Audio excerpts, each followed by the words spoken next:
Everyone, welcome back to our YouTube channel. आइए continue करते हैं आपकी 10th क्लास की साइंस का नेक्स्ट वीडियो। इसमें हम डिस्कस करेंगे how do metals and non metals react, मतलब मेटल्स और नॉन मेटल्स जो है वो आपस में कैसे रिएक्ट करते हैं। तो देखिए, हम इसमें पहले पिछले वीडियो प्रीवियस क्लास जो थी आपकी 9th क्लास, उसमें हमने ये पढ़ा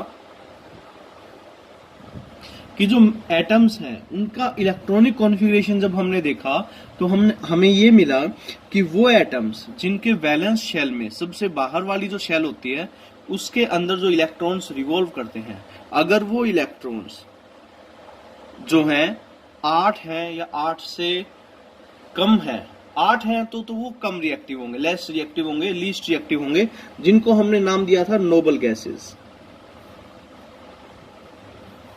क्योंकि वो रिएक्ट नहीं करते थे। ठीक है, जबकि दूसरे हमने ऐसे एलिमेंट्स पढ़े जिनके पास जो वैलेंस शेल के जो इलेक्ट्रॉन हैं वो क्या थे, लेस देन 4 थे। ठीक है, तो उनकी टेंडेंसी क्या होती है, डोनेट करने की।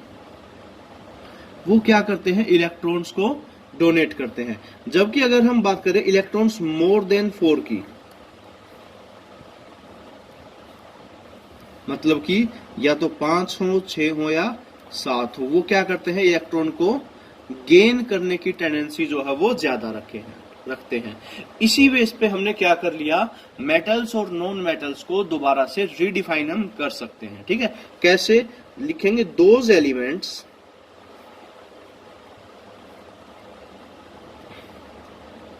Which have tendency to donate electron are known as metals। उनको हमने क्या मान लिया, metals। while electron accepting elements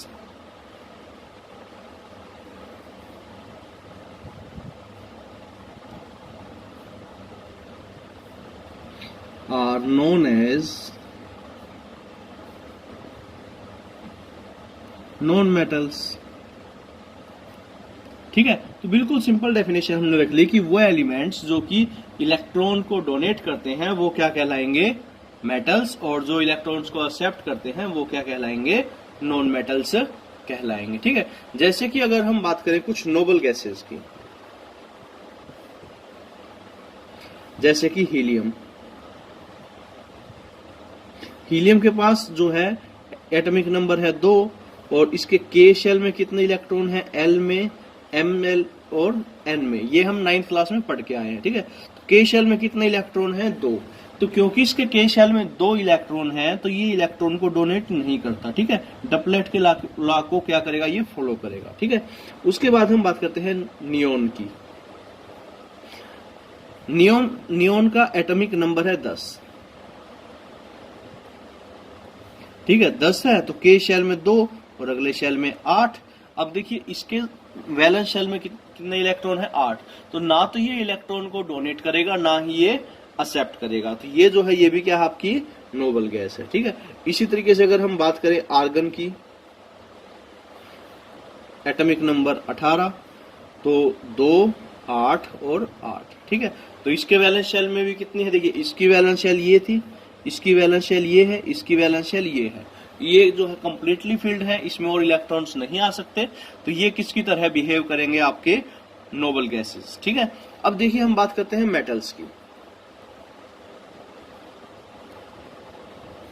जैसे कि सोडियम। सोडियम का एटॉमिक नंबर है 11, वैलेंस शेल में के में 2, फिर 8 और फिर 1। इसके वैलेंस शेल में 1 इलेक्ट्रॉन आ गया। अब ये इस 1 इलेक्ट्रॉन को क्या कर सकता है, आसानी से डोनेट कर सकता है। ठीक है, और ये जो डोनेट करने की वजह से ये क्या कहलाएगा, आपका मेटल कहलाएगा। और जब ये बॉन्ड बनाएगा, किसी दूसरे एटम के साथ जुड़ेगा, तब ये इस इलेक्ट्रॉन को डोनेट करके ही जुड़ेगा। ठीक है। इसी तरीके से अगर मैं बात करूं मैग्नीशियम की, एटॉमिक नंबर 12, तो 2 8 2, ये कितने इलेक्ट्रॉन को डोनेट कर पाएगा? 3 को। अगर मैं कहूं एल्यूमिनियम, तो 13, तो 2 8 8 और 3, तो ये कितने इलेक्ट्रॉन को डोनेट कर पाएगा? 3 को। ठीक है। इसी तरीके से अगर हम बात करें नॉन मेटल्स की, नॉन मेटल्स मतलब कि वो एलिमेंट्स जिनके वैलेंस शेल में 8 से कम इलेक्ट्रॉन होंगे बट 4 से ज्यादा होंगे, मतलब कि या तो 5 होंगे या 6 होंगे या 7 होंगे, जैसे कि नाइट्रोजन। ठीक है। तो नाइट्रोजन का एटॉमिक नंबर जो है कितना है? 7। तो वैलेंस शेल में इस इलेक्ट्रॉनिक कॉन्फ़िगरेशन कैसे लिखेंगे इसका? 2 और 5। इसको, इसके पास कितने इलेक्ट्रॉन है? 5। तो इसको 3 इलेक्ट्रॉन की जरूरत है। ठीक है। तो ये क्या आपका नॉन मेटल है। उसके बाद हम बात करें ऑक्सीजन की, तो ऑक्सीजन का एटॉमिक नंबर 8, पहले में 2 फिर 6, तो इसको कितने इलेक्ट्रॉन की जरूरत है? 2 इलेक्ट्रॉन की। तो ऑक्सीजन भी क्या है आपका? एक नॉन मेटल है। तो इस तरीके से हम क्या कर सकते हैं? मेटल्स और नॉन मेटल्स को दोबारा से रिडिफाइन कर सकते हैं। अब देखिए जब बॉन्ड फॉर्मेशन होता है कि आपस में रिएक्ट कैसे करते हैं, तो मेटल्स और नॉन मेटल्स जब आपस में रिएक्ट करेंगे, एक जो मेटल्स हैं वो क्या है? इलेक्ट्रॉन डोनेट करने वाले हैं, जबकि जो नॉन मेटल्स हैं वो क्या है? इलेक्ट्रॉन्स एक्सेप्ट करने वाले हैं। ठीक है। तो ये जो है एक दूसरे की वैलेंसी को सेटिस्फाई करेंगे। नॉन मेटल्स को जितने इलेक्ट्रॉन्स की जरूरत होगी वो कौन सप्लाई करेगा? मेटल्स सप्लाई करेंगे। ठीक है। देखिए कैसे। हम बात करते हैं सोडियम की। ठीक है। सोडियम का सिंबल Na, इसका इलेक्ट्रॉनिक कॉन्फ़िगरेशन 281, पहले शेल में 2 फिर 8 और फिर 1, ये एरो। सोडियम जो है वो क्या करेगा? Na पॉजिटिव बना लेगा, मतलब कि एक इलेक्ट्रॉन को इसने क्या कर दिया? रिलीज कर दिया। ठीक है। तो अब ये क्या बच गया? 2 × 8। अब ये जो है ये क्या है? Sodium cation. और ये क्या है आपका? इलेक्ट्रॉन। मतलब कि सोडियम एटम ने एक इलेक्ट्रॉन रिलीज करके क्या कर दिया? सोडियम कैटायन बना लिया। इसी तरीके से जो क्लोरीन है वो क्या कर लेती है? एक इलेक्ट्रॉन को एक्सेप्ट करती है। क्यों? क्योंकि इसका तो इलेक्ट्रॉनिक कॉन्फ़िगरेशन था 287, तो ये क्या बन जाएगा आपका? Cl negative. ये क्या हो जाएगा? 288, मतलब कि ये भी स्टेबल हो गया अब। ठीक है। ये बन गया आपका क्लोरीन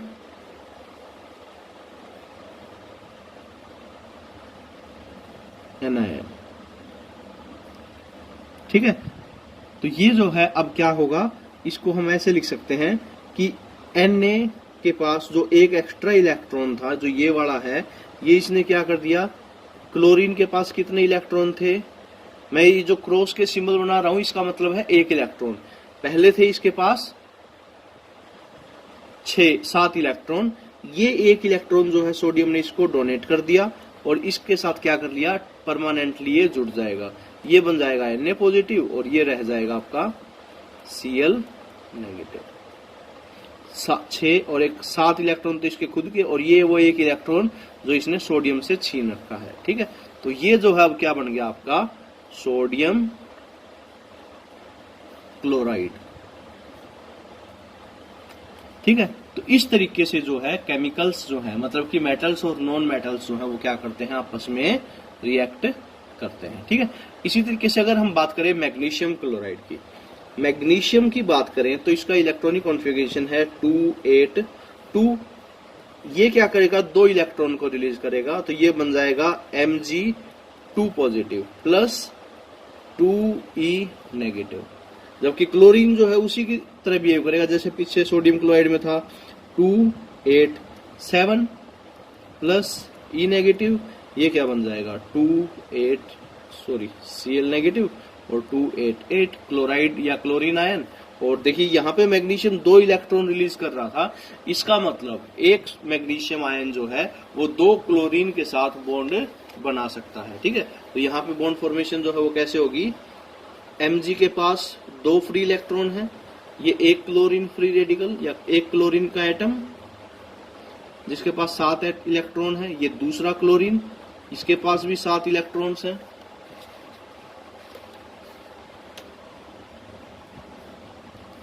ये इसको डोनेट कर देगा और ये इसको डोनेट कर देगा, और ये क्या बन जाएगा आपका Mg2 पॉजिटिव, और ये आ जाएगा आपका Cl। ठीक है, तो इस तरीके से जो है हम क्या कर सकते हैं, मेटल्स और नॉन मेटल की जो रिएक्शन है वो दिखा सकते हैं। अब देखिए यहाँ पे जो बॉन्ड बने आपके वो बनते हैं आयनिक बॉन्ड। ठीक है, ये किस तरह के बॉन्ड है, आयनिक बॉन्ड, क्योंकि पहले जो है बॉन्ड बनने से पहले क्या बने हैं, आयन्स बने हैं। और आयन्स जो है वो दो टाइप के हैं आपके, कैटायन और एनायन।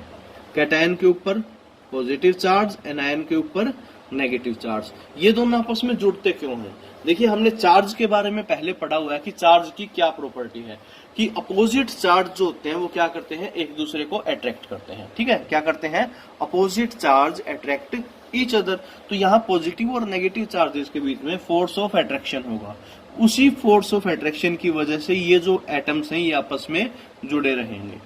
ठीक है, तो ये जो है स्ट्रॉन्ग फोर्स ऑफ अट्रैक्शन होता है, जिसकी वजह से जो आयनिक बॉन्ड के जो कंपाउंड्स बनते हैं वो क्या होते हैं, स्ट्रॉन्ग होते हैं। मेल्टिंग पॉइंट और बॉइलिंग पॉइंट्स होते हैं इनके, वो क्या होते हैं, थोड़े से हाई होते हैं। ठीक है, तो इनकी जो केमिकल प्रॉपर्टीज है, फिजिकल प्रॉपर्टीज है, अब जल्दी से वो स्टडी कर लेते हैं। सबसे पहले बात करते हैं इनके फिजिकल नेचर के बारे में। ठीक है, तो जो आयनिक कंपाउंड्स होते हैं हमारे,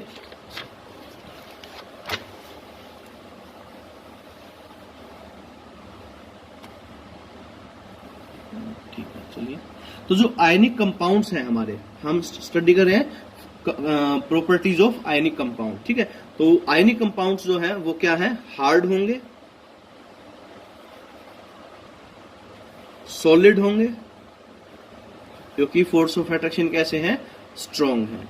ठीक है, ब्रिटल होंगे,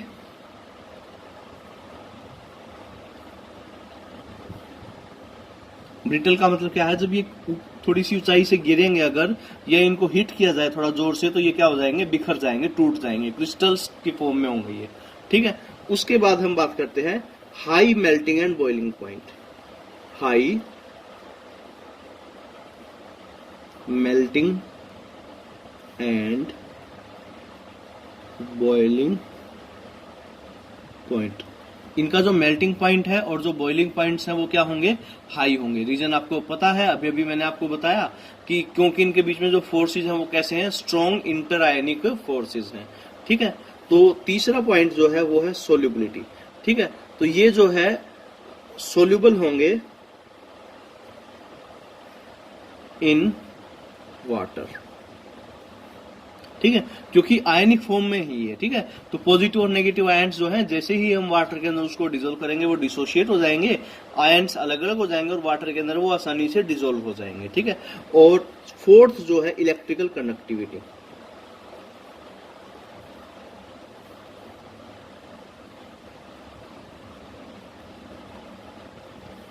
मतलब कि ये जो है इलेक्ट्रिसिटी को कंडक्ट करते हैं या नहीं कर सकते। अब यहां पे दो ऑप्शन है, सॉलिड स्टेट में तो करेंगे नहीं। ठीक है, डू नॉट कंडक्ट। ठीक है, क्यों, क्योंकि सॉलिड स्टेट में इनके जो पार्टिकल्स हैं वो अपनी जगह पे फिक्स होते हैं, वो मूव नहीं कर सकते। ठीक है, जबकि लिक्विड स्टेट में या फिर एक्वस सॉल्यूशन के स्टेट में